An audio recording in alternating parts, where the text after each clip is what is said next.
As a student, if you've ever wondered, how can I make a difference in the community? How can I make a difference in the world? I think our speaker today, Dr. Ivor Royston, is the perfect example. Ivor, with a few colleagues, using his talent and his enthusiasm and passion over the last 20 years, has helped San Diego grow into becoming one of the leading centers in the world for biotechnology research, for biotechnology development and manufacturing. And I'm sure we'll hear a lot about that today, but I think part of the most interesting for us is the fact that his work started right here at UCSD. He trained at Hopkins, at Stanford, at the National Institutes of Health before joining the faculty, where he became a noted cancer immunologist.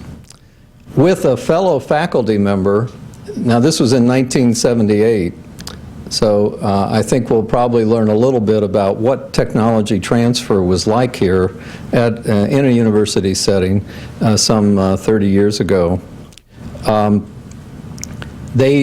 With Howard Berndorf, they formed Hybritech back in, I think, 1978. This led then to a series of companies that Ivor's been associated with and helped form. What was also interesting was in his interest in commercializing university inventions, he left the university to help start the Sidney Kimmel Research Center as its first president and CEO. And then, wanting more to accelerate commercialization, he left Sidney Kimmel to found Forward Ventures, which is one of our leading venture capital groups and entrepreneurial groups here in San Diego. It's of interest also, going back to the students, that as I understand it, their program called Venture Forth is modeled after Forward Ventures and the work of Ivor Royston and his colleagues. In fact, the progress that he's made and the recognition that he has received led it to last year, or I guess this year, you were recognized as the Scientist of the Year by the Achievement Rewards for College Students Foundation, which provides scholarships for students to excel in science, engineering, and technology. And I think you, in fact, were a recipient of a scholarship that helped you get started in your career. So if you will join me in welcoming Ivor to the podium for his talk on profiles and innovation. Ivor.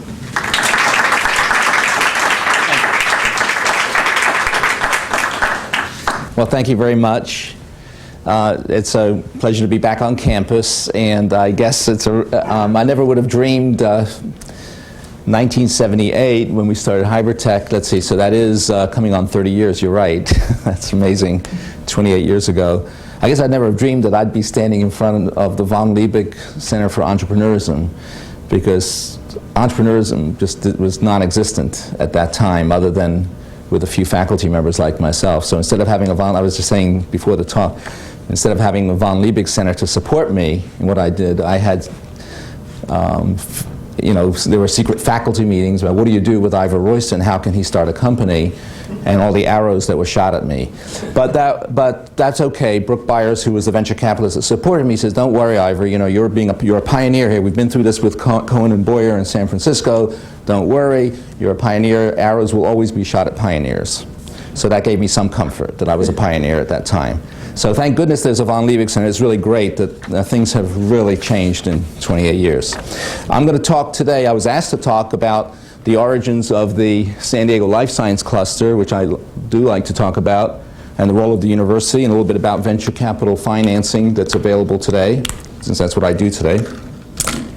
And you mentioned one of my colleague in the founding of Hypertech, and I like to start off by showing the origins of San Diego Biotech by showing you what Howard looked like. Let's see if I get this right. When I first met him.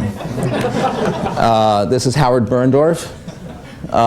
And if you want to know how, I mean, without Howard Berndorf, there'd be no biotech industry, because I was committed to being a faculty member at the university. I was not prepared to leave the university. I wanted to cure cancer. That's why I came to UCSD. I came as one of the 3 FTEs that John Mendelsohn had when the dean asked him to build a cancer center back in '77, and they hired Mark Green, myself, Steve Howell as the first 3 scientists. My goal was to come to UCSD and to use the new monoclonal antibody technology that was just discovered by Kohler and Milstein in England in 1975, and to develop new therapeutics for treating cancer. UCSD loved that idea.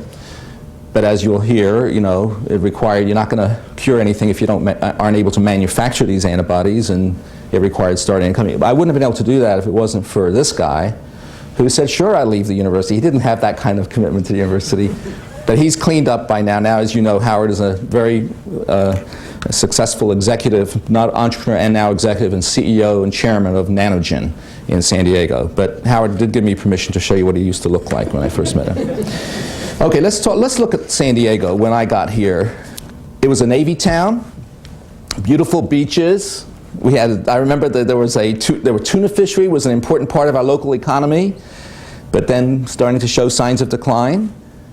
We had the defense industry here with companies that were very well known, like Rohr and Convair, Teledyne, Ryan. They were the cornerstone of our economy. And then there was UCSD, where I came to, only 12 years old at that time, and like most adolescents, still finding itself in the world in the academic world. Now we'll fast forward to today, so you can see the difference that I've seen unfold over the years. The tuna fisheries have completely collapsed. The boats are gone. The canneries are closed. The defense industry lost 28,000 jobs. They were the victim of the Cold War. UCSD, though, develops an international reputation for excellence, one of the top research universities in the country. And of course, San Diego remained pretty healthy during the post-dot-com recession. There are now nearly 500 biotech and medical device companies around the San Diego area, creating 40,000 new jobs and pumping $5.8 billion of income into the community. And lots of people ask me, you know, how did San Diego become this way? And people have written articles, as you see here, the San Diego Union, they call it a magical place. They want to know what the magical ingredient is. By the way, since I've been talking about Howard, there's the cleaned up Howard over there. Okay, and that's me down there, before I took off my white coat.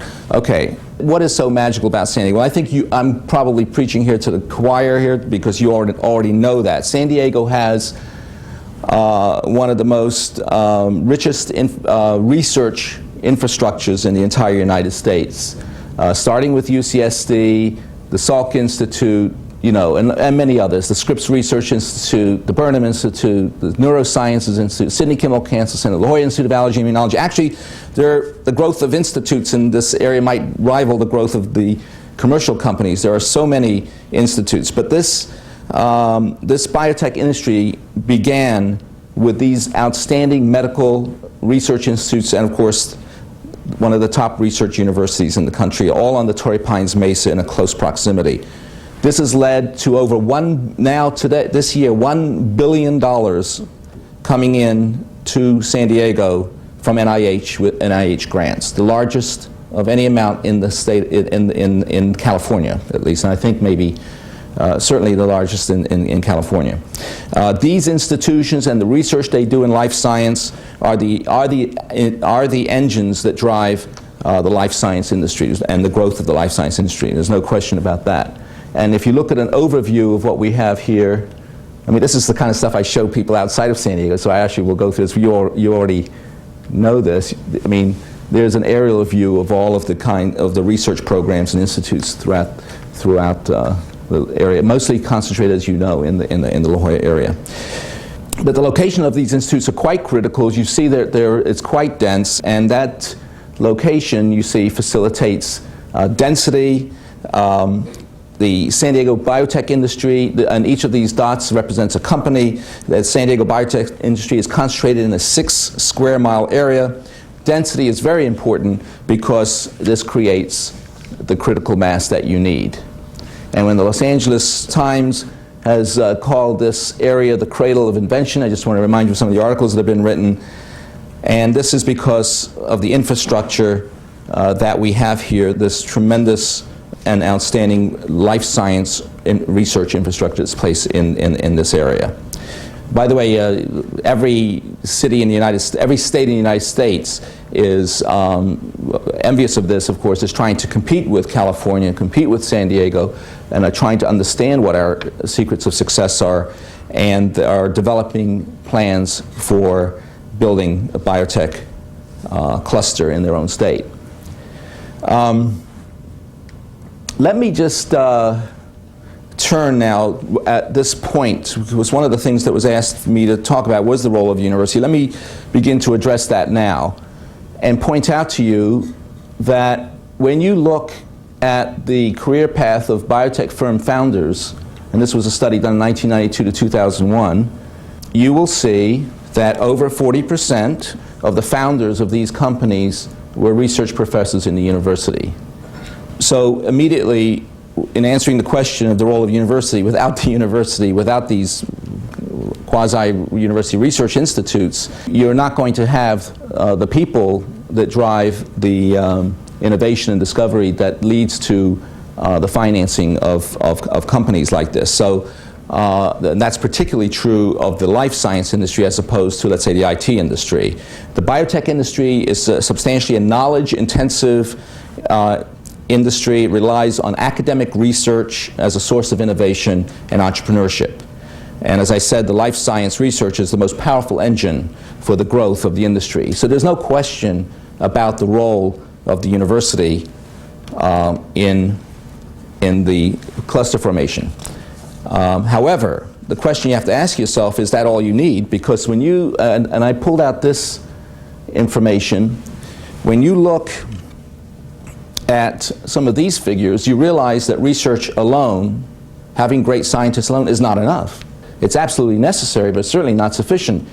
California represents, you can see, 13.4% of the GDP of the country, but when it comes to the biotech industry, you can see how overstated that those numbers are here, you know, representing anywhere from 40 to 50% of biotech revenue, biotech R&D, number of biotech companies, biotech venture capital, much more exaggerated numbers than its value related to GDP. So California, being the state where the life science industry emerged, continues to be the #1 state in the country for biotechnology activity, something that obviously we want to try to retain. Now, when you go to looking at the importance of the science and the faculty within an area, some very interesting data emerge when you compare San Francisco, Los Angeles, and San Diego. You can see that from a population point of view, San Diego is underrepresented, both in population, total employment, compared to San Francisco and Los Angeles. But you can see that when it comes to biotech firms, biotech alliances, when it comes to venture funds, we're underrepresented. That's something that I'm acutely aware of. But when it comes to venture capital investment, when it comes to number of biotech patents, you see that we're overrepresented. Again, number of research universities, you see Los Angeles has far more than what we have. So the question is, even though, let me just go to the next slide, even though we're underrepresented, we have emerged as one of the top clusters.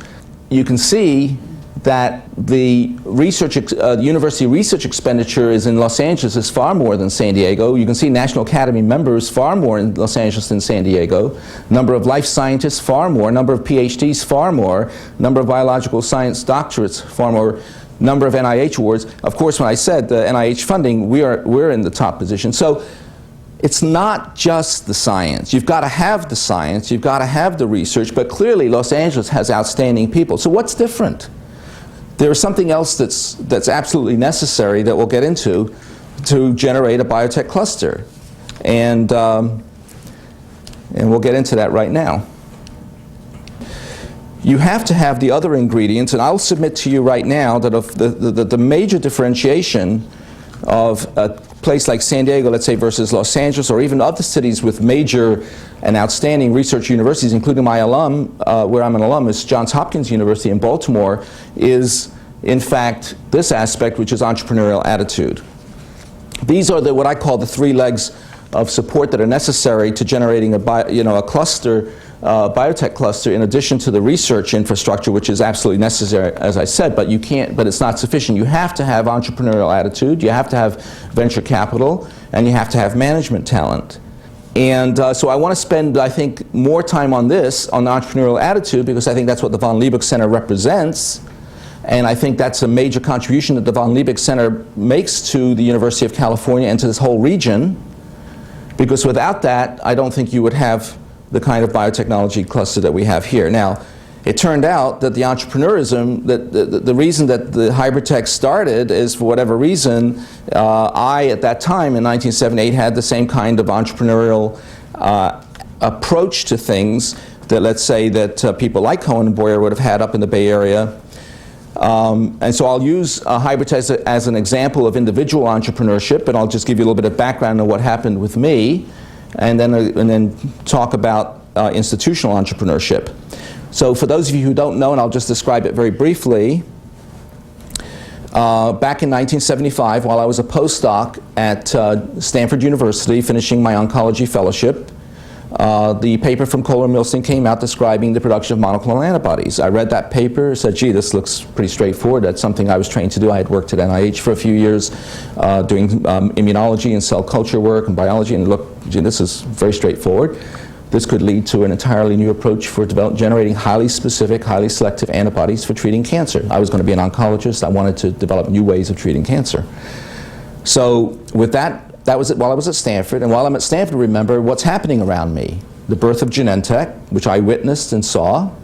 Stanley Cohen was actually, well, Cohen was with CETUS, that's right. But I saw CETUS develop, I saw Genentech develop, and my own professor, John Daniels, who in the Division of Oncology at Stanford, was the founder of a company called Collagen. They were the first company to make injectable collagen for wrinkle, for smoothing out wrinkles in skin and so forth. And I saw that develop. That was also done with Kleiner Perkins. So that was in the background, though I had didn't mean anything to me at the time, but when I came down to San Diego, I got a grant from NIH immediately when I became an assistant professor at UCSD to work on monoclonal antibodies against cancer cells. I asked Howard Berndorf, who was a technician up at Stanford and with another faculty member who we connected with and who did a lot of favors for me while I was a fellow. I invited him to come down with me and say, I have a slot for a technician, why don't you come down and work with me? And he did. And I'll leave out a lot of the funny jokes right now because we just don't have time about how he came down and how he slept on the floor and ran out of gas and all this stuff. But so he came down and worked, and within 6 months we were making antibodies. That's monoclonal antibodies, which are made by fusing antibody-producing cells with myeloma cells, creating hybridomas. We were making monoclonal antibodies just like Kohler Milstein had described, for which they won the Nobel Prize. And making antibodies that selected out one type of cell from another. So we could see antibodies that reacted with leukemia cells and not normal cells, for example. And of course, we were very excited. We saw the potential there. And I said, how are we going to make these, how are we going to, I need to be able to treat patients with these antibodies. How are we going to do that? We talked to a few companies that were involved with antibodies, and they had no idea what I was talking about. I was talking about making antibodies in a test tube, and they said, no, you have to make antibodies, you bleed sheep and rabbits and goats. And it was very hard to communicate with them. Discussed it with my wife, and she reminded me of a venture capitalist named Brooke Byers that she knew, and of course was involved with Kleiner Perkins that started Genentech, that I should talk to him. And that's what happened. She set up the appointment. I met with him.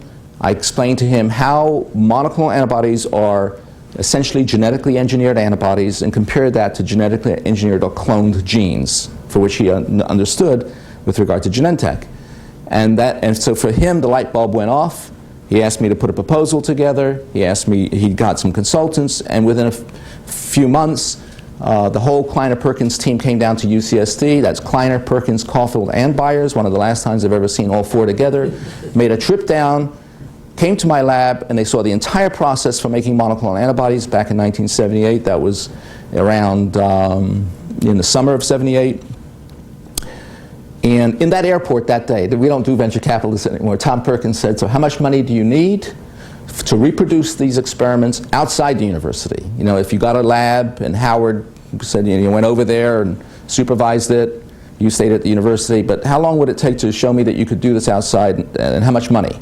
I said, well, gave him a budget, and we said about a couple $100,000. He says, because that's, you know, what we like to fund. He said, no, I'll give you $300,000. I'm sure you've underestimated.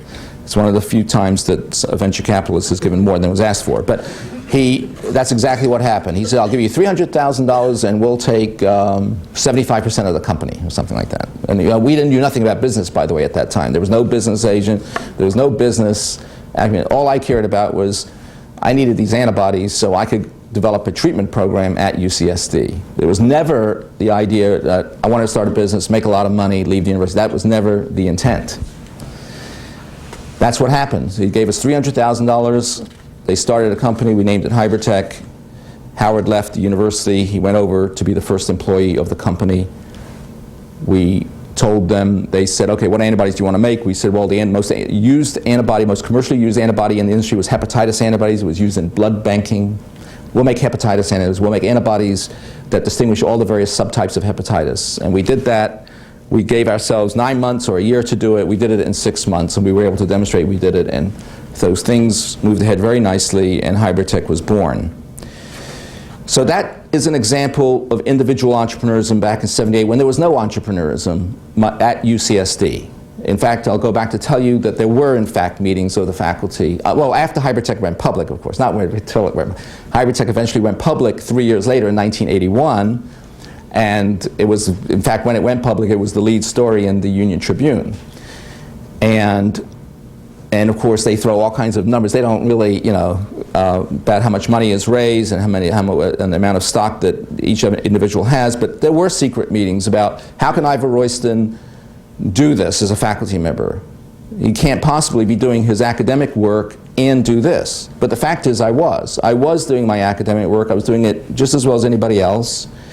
As you know, the university allows you to consult up to 20% of your time on outside activities, and this was well within that 20% time. I was not an employee of Hybritech. I spent up to 20% of my time consulting for the company. I was on the board of directors at the time, and I had the approval of the chancellor and the dean, and it was signed off administratively. In fact, we wouldn't have started, the lawyers for Kleiner Perkins did not want to start the company unless there was a sign-off. So interestingly, I had the support of the university, which I'm very grateful for. They did not provide any problems. It was the faculty, obviously. The faculty didn't understand it. I knew it was the right thing to do. I had already studied what happened up at Stanford, and I remembered that what happened at the engineering school at Stanford when Fred Terman, the dean there, actively promoted entrepreneurship and told his faculty they needed to get out and start companies. People like Hewlett and Packard and Varian. These are the people that he said, go out and start companies because that's what you need to do. And that was the right decision then, and I could see that as medicine was becoming an applied science also through genetic engineering and now the monoclonal antibody development, that the same model applied. So I knew internally that I was doing the right thing because I knew this was going to benefit society, it was going to benefit my research, it was going to benefit the university. But there were some hard times. I'm dwelling on that maybe more than I should.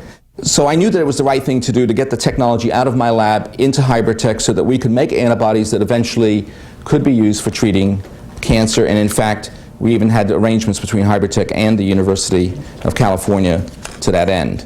Now, 3 years ago, I want to talk about the Brookings, the Brookings report. This is a very important, the Brookings Institute 3 years ago did a report. And one of the important conclusions by economist Joe Courtwright, who was the author of the Brookings study, was that to commercialize biotechnology, researchers must be able and willing to start their own businesses, as was in my case. He said that tech transfer occurs when somebody walks out of the door of a research institute and takes the technology in his head and starts a business. That, he said, is true tech transfer. San Diego is now lauded for its close relationship between academia and business. He also said the entrepreneurial attitude, when encouraged by the university, which is what I think the von Liebig Center is all about. When it's encouraged by the university, the institutes, and the academic and professional colleagues, it is undoubtedly the most powerful force for creating a strong biotech industry. And so I would submit to you that the reason that San Diego is #1 in the United States for life science biotechnology and not Los Angeles, that's one of the factors. There may be others. Or why Baltimore is not one of the leading biotech clusters with one of the top research universities in the country. And I can tell you, since I'm on the advisory board there, entrepreneurial attitude clearly plays a role. So I think that it's a very good sign when you have something like the von Liebig Center here now promoting that. As I said, it would have been nice to have it years ago.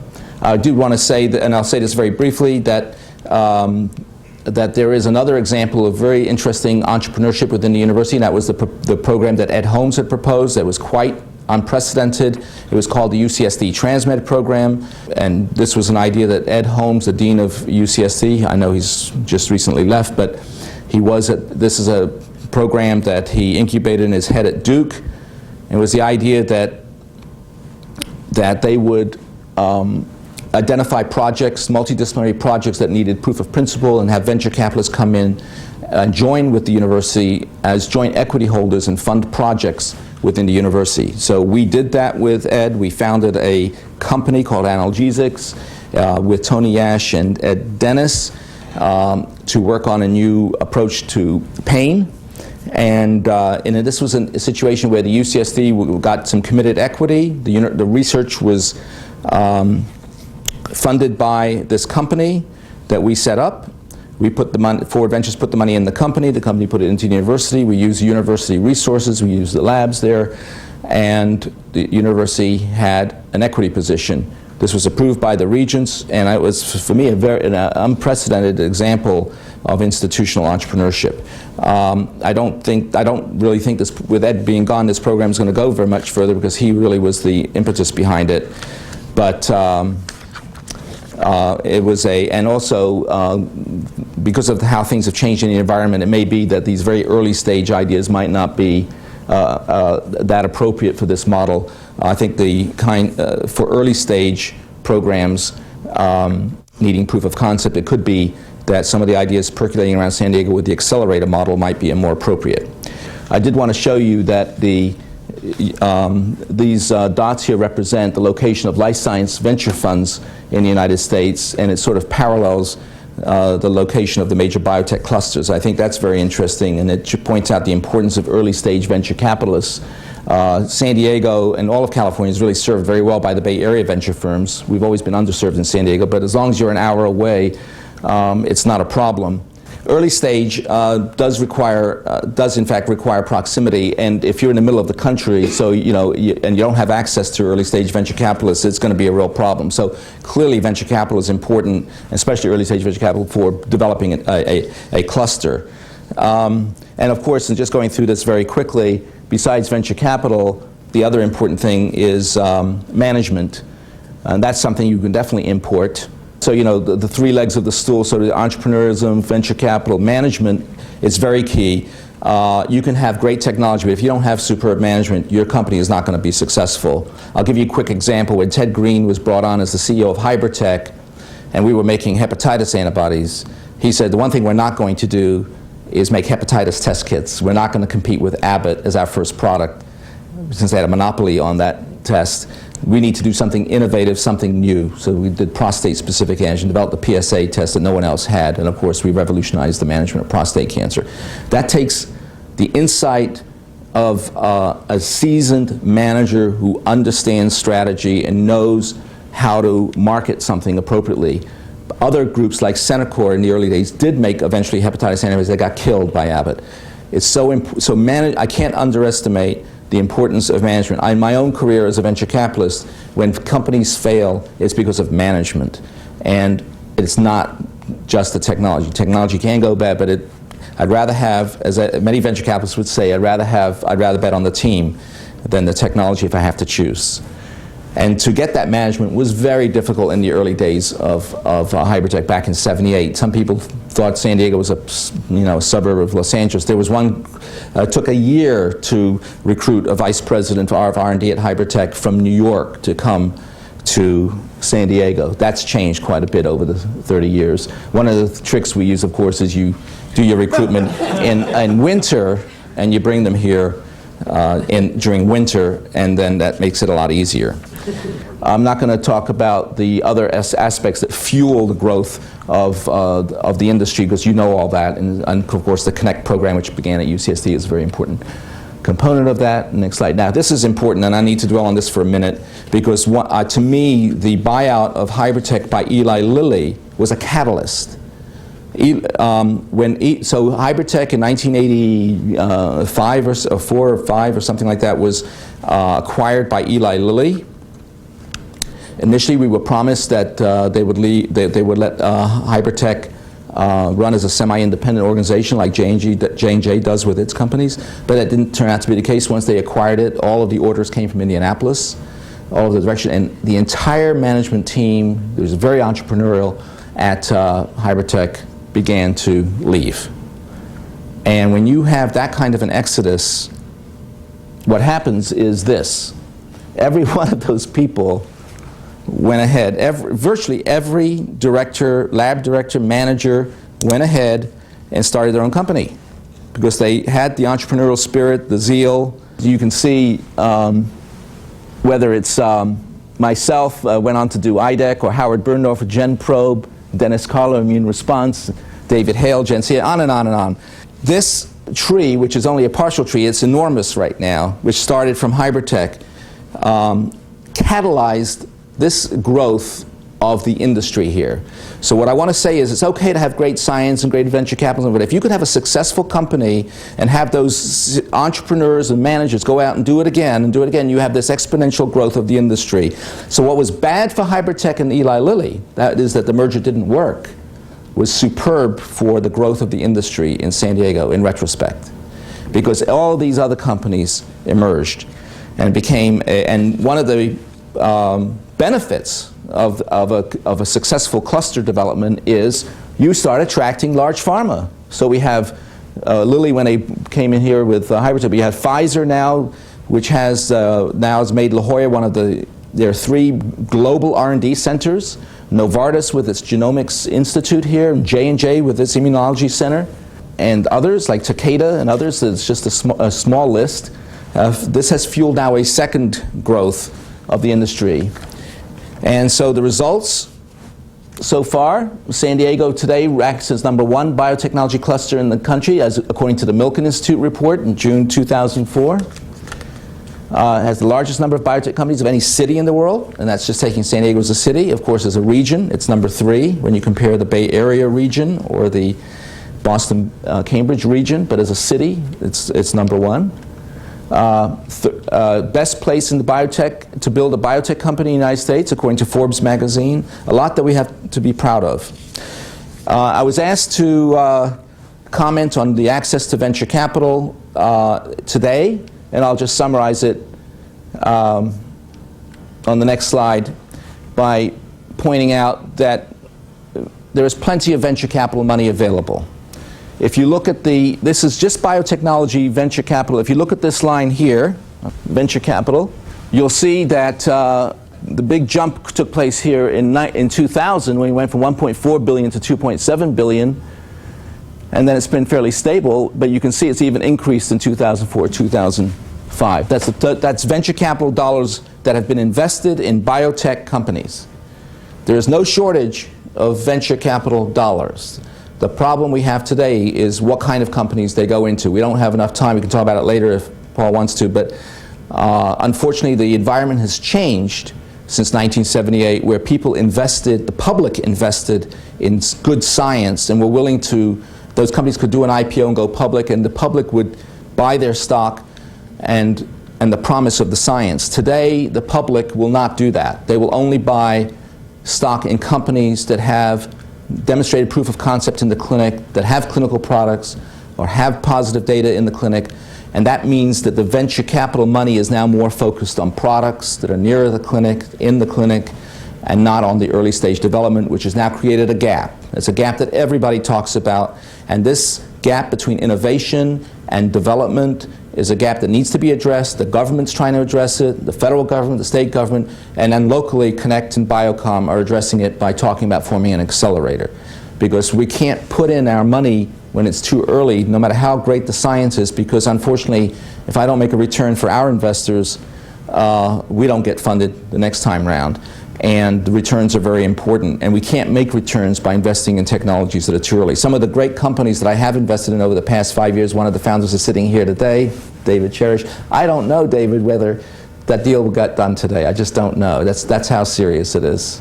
And we're just very lucky that it got done before. And here's an example of a company that's met all of its milestones. I'm talking about Targetogen. All of its milestones.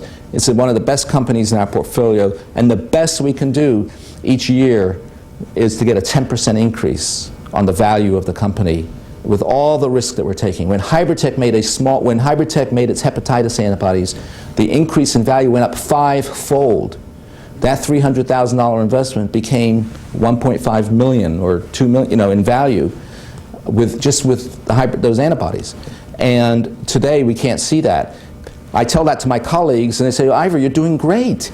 10% increase, all our other companies are going down 50%. So it's all relative. Last slide is just to show you that this slide shows you the percentage of venture capital dollars that go into biotech, total venture capital dollars. And you can see that during the dot-com era, the percentage of venture capital dollars going into biotech as opposed to any other areas, primarily IT, fell below 5%.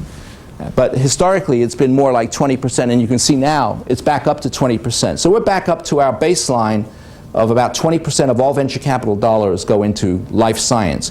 And by the way, biotech today does not contribute anywhere near 20% to the overall GDP of the United States. I mean, it's still a small part of the entire industry. It's growing, and it's a big part of our future. So 20% for biotech is still an over-representation of its value in the economy today. I'm going to close here because of time, and thank you for your listening, and because we want to get on to the discussion. Thank you.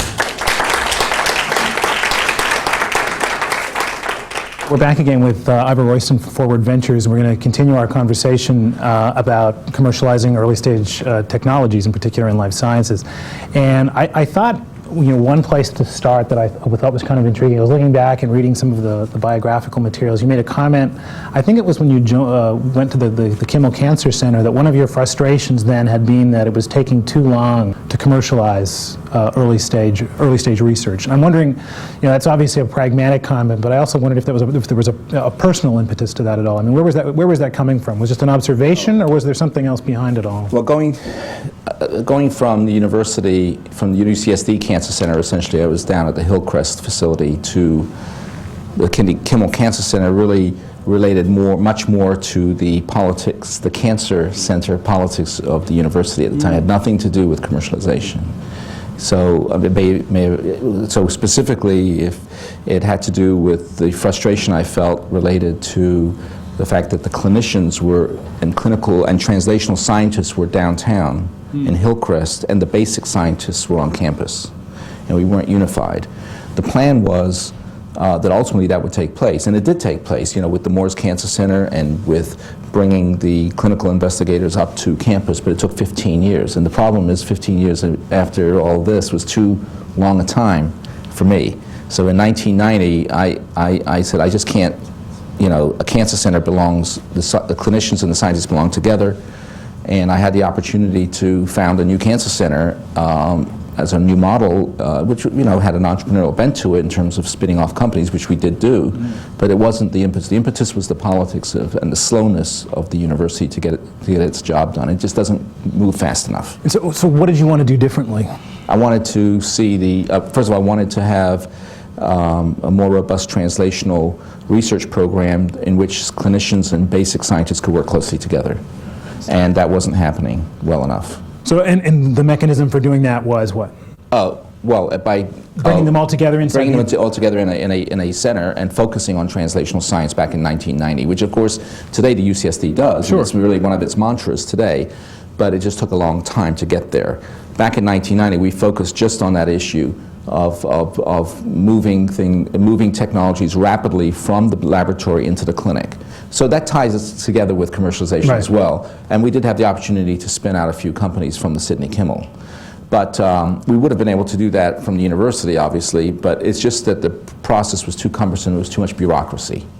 And so that was the main obstacle that prevented that from happening? Because The geographical split. Right. It was really more the geography. That I felt that the translational scientists and the clinical scientists of cancer scientists of UCSD belonged on campus with the basic scientists in the new cancer center. And that was the plan. But it was taking too long. Things got scrubbed. It took a long time to get that Moores Cancer Center up and running. So this juxtaposition of clinical and research scientists. That was important to me. So, and from your standpoint, is that one of the things that you think, in a research institution today that makes it, it's a necessary component? Talk to the people. There's an investigator right here from the Moores Cancer Center. Talk to the people who work there. They want to be together. They want the basic scientists and the clinicians be right next door to each other. But I mean, that doesn't feel like something that is a huge leap. It feels like something that sort of is straightforwardly obvious. So other than bureaucry, is there anything else preventing? Is it a cultural thing? Do you think that research institutions don't want to engage? I think the university wanted to do it. It just took too long because there was a commitment to the facilities down at Hillcrest. They had to deal with that. It takes a long time in a University of California setting. It generally takes a long time to move new programs along. It was just really the time that it would take. It was just frustrating. So having spent the time that you did at the Kimmel Cancer Center, you got involved with Forward Ventures, and then as the process moved along, what made you decide to take that next step and say, okay, I'm creating companies here, but I want to create companies and make that the core activity as opposed? Well, that's a very straightforward answer because you see, at UCSD, I was much more of a scientist, a clinical scientist, translational scientist, trying to move ideas into the laboratory. I was doing the work. I ran a lab, I ran a clinic, I was not an administrator. Right. I then transformed myself into an administrator and realized I was not doing the science anymore. I was doing administration. I was adjudicating how much space one scientist would have versus another, whether they should get an extra, $50,000 versus somebody else, and that's not fun. That's not what I want to do, and I missed. But I just felt that I did start Forward because I really enjoyed the interaction with the business side. I wanted to use my experience that I had acquired over the years for helping other scientists be able to develop their own ideas. I started Forward Ventures, but I was very part-time with that. I brought in a business partner, Stan Fleming, to really spend most of the time doing that. I came in more or less technically as a consultant, even though I was a part owner. But I was really focused on the cancer center. But as time went on, as I was just doing primarily administration, I realized I'm not an administrator. It's not what I like to do. I was not going to do that for the rest of my life. As Forward Ventures started building up, I decided what I really want to do now with the rest of my career was to really, since I wasn't going to cure cancer any more than I could before, that time had passed me by. I felt that the quickest way to still achieve my goals of curing cancer was to help other scientists do that. And I have the ability now to put a lot more dollars at work. Instead of a grant of $100,000 a year for a scientist that has a great idea, we can put millions of dollars at work. Because our fund, we have about $300 or $400 million under management. We can invest far more money in a really good idea. And so with my experience in building companies, I felt that was a better use of my time, and it's much more fun for me.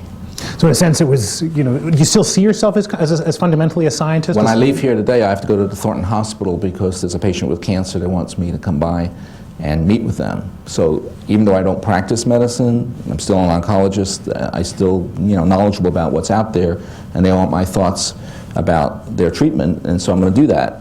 I still do those kind of consultations all along, but my focus in venture capital is on cancer therapeutics. It's developing new cancer therapeutics so that we can accelerate, the control of this disease. Do you have to be a scientist to be a successful life sciences venture capitalist? I mean, certainly in other areas of venture capital, you see people who are everything from investment bankers to theater majors who are successful in other parts of venture capital, but that's not, at least my perception is it's not. I think that for early stage venture capital, it's very good to have a scientific background. You have to interact with the scientists, you've got to be able to talk the language, you've got to be able to read the papers and understand it. I think if it's a later stage situation, it's not as important. Most good venture capitalists are well versed in technology. Many good venture capitalists do have a science background of some sort, but it's not an essential requirement for later stage investing. There, you're dealing much more with implementation and financial issues and board and strategy. Right.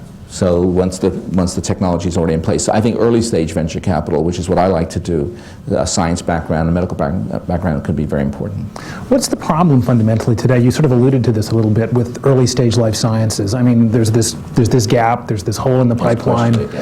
And is it funding gap? Is it a funding gap? Is it a technology gap? Is it a problem with your own investors that they want to see earlier financial gains? They don't want to wait out a 10-year cycle to an investment. Where's the root of the problem, or is it just everywhere?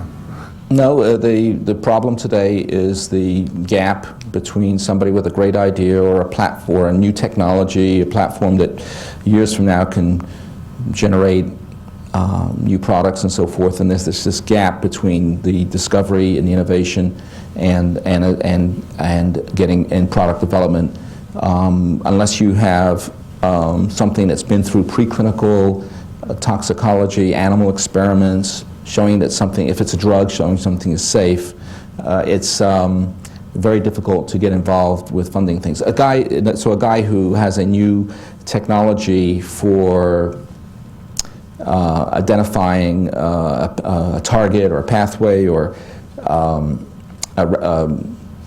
it's just much harder to fund today if it's just a technology play, or if it's a tool company. But that's because you can't get value for it in the market? That's right. So we can't create value over time, over the next 3 to 5 years. We can't get the value, we can't make a return on the investment. Right. That's the problem. You keep pouring more of my money in and it doesn't go up in value. It's this 10% issue that you were alluding to earlier. That was with a company that was making a lot of progress. Right, a lot of progress. And so we don't, if we knew, that it's only going up 10%, we like to be able to invest in things that if everything goes well, the next time around, maybe it's worth twice as much. We tell the investors who invest with us are looking for substantially higher rates of return than you get by putting your money in an index fund or something like that. Sure. They don't want just 5 or 10% a year. They're looking for 20% a year now. In my day, back in the Hybritech days, it was 30 to 40%. At least they're saying 20%. But to get 20% a year, on a cumulative basis is not that easy. Yeah. Biotech venture capital is much harder today than it ever was before. To sort of take that comment then, is one of the roles of working with an institution like this one, like UC San Diego, as you look at institutions like this and their role in helping to fill that gap and fill in the pipelines, if you sort of thinking pragmatically about it, and we all can agree at a 30,000 foot level that that's a great role for a research institute to fill, but pragmatically, what has to be done to make that happen? If you were to just sit back and say, I can kind of wave a wand and make 2 or 3 things happen to make it easier for research institutions like this to help facilitate filling that, what would you say? Well, yeah, if you had it takes money from some organization, whether it's the university or the von Liebig Center, or whether it's the government, the state, or the federal government, to provide the dollars necessary for people with great ideas to carry those ideas forward. Some things that are not always funded by NIH or NSF, because these are more applied types of activities. A little less hard. It's harder to get the traditional funding, especially in this environment where pay scores have gone down significantly, pay lines. So that's why this concept of an accelerator that might be funded by industry, that's being floated around right now. It's been done in Seattle. Makes some sense. There's just too much good science that just can't attract sufficient venture capital today that used to fill that gap in the past. What about the process by which science gets transferred out of institutions like this? So there's sort of 2 sides to this. Obviously, one has to do with how you apply capital to push the technology along. Another issue is how the science actually gets out. There are good places and bad places, and luckily UCSD is a great place, but the stellar places that make it easy to allow technology to be transferred out, places like Stanford, MIT, Harvard, and so forth, but UCSD and the UC system is so much better since it's been decentralized as well. But there are still places where it's been very difficult, that they're going through major changes. My own university, Johns Hopkins, has had a lot of problems in that regard in the past, but they're making lots of changes now, but it's a little late. So what does it mean to be good at it? Some people have the perception that the only way to be good at it is, what people are really saying is, give it away for nothing. Be reasonable, but they have to be reasonable. We have to understand our issues, what we need the kinds of things that we need as venture capitalists to be able to invest in. We need reasonable kinds of arrangements, reasonable royalties, reasonable milestones. Everything has to be reasonable, and there are institutions where it's just not, it's not always that easy. It's not that reasonable. And reasonableness obviously comes from your own comparisons of what you're seeing in terms of licensing activities. We know what we can get from places like UC, Stanford, MIT. So we have a benchmark that we can follow. Some places just easy to interact with and goes very smoothly. There are very few places today actually that we have problems. So I think every good university today is trying to have a strong tech transfer office that makes it easy to get technology out. They understand the importance. In the early days, it wasn't so, it wasn't that quite the same. So it's become a lot easier over the last 28 years since you had to wrestle with the system, obviously. Yeah, I mean, in UC, we had to deal with one office for the entire UC system. You had to go up to Alameda, and it wasn't that easy. So I was reading somewhere you had a really interesting comment about your own view of your successes and failures, or things you're most happy with in terms of your own career in venture capital and commercializing life sciences. And one of the things you said that if you could do it again, that you'd like to have done better was to focus earlier and focus more clearly on things that you.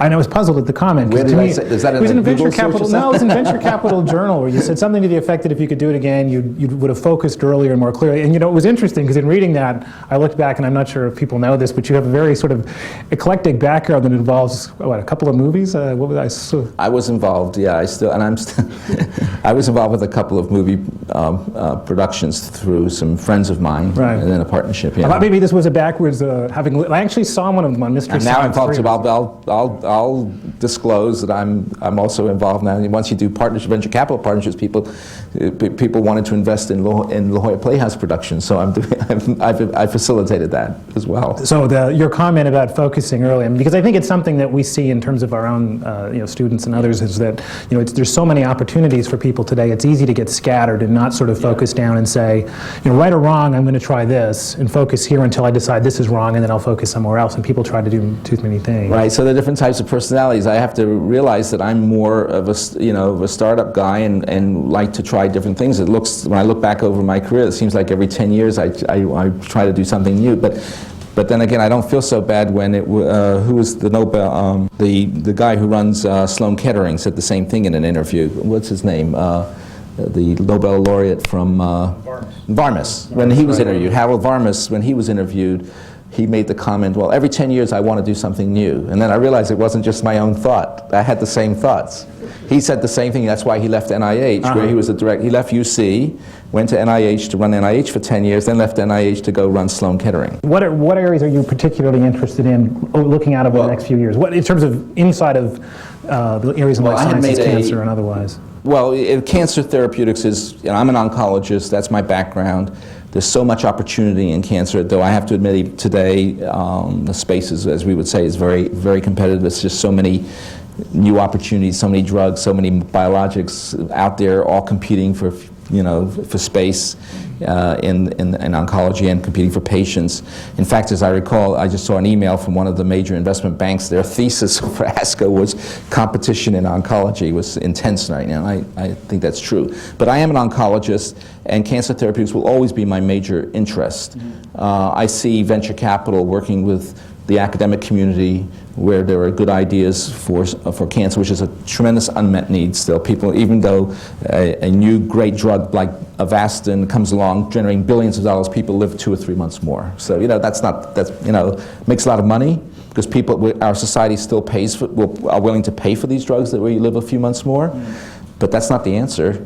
And the answer is going to come, and may not be quite in my lifetime, but certainly in this century, we're going to be able to control cancer, and people are not going to die of it. And I think a lot of that is going to come out of the kinds of companies that we start, and I just like to be part of that. So cancer therapeutics is always number one. I do look at other things, though.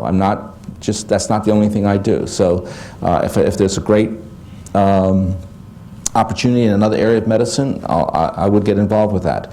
One of the major bets that I've made as a venture capitalist is on active immunotherapy of cancer. I felt that active therapeutic approaches, we call them vaccines too, but it's not the appropriate word, but stimulating the immune system in patients.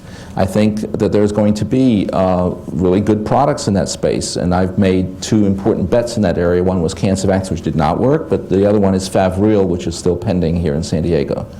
I think that's going to be a very important new area of cancer therapeutics. Antibodies, I was right about antibodies. You know, even though Hybritech was not the company that made therapeutic antibodies, they made diagnostic antibodies. It was Idec, now Biogen Idec, that was the first to develop a cancer antibody therapeutic, and that fulfilled that dream of mine. And now antibodies for cancer are one of the most important areas of cancer therapeutics today. I've always expected that active immunotherapy for cancer will be the next frontier. And, well, I think, like, speak for most of us in the room, and I hope you're right, that it doesn't take sort of, you know, outside of our lifespans for it to happen. So I want to thank you very much for doing this. I'm glad you could sit in and share such stimulating thoughts with us. So thanks again, Ivor. It's a pleasure to be here. Thank you. Thank you.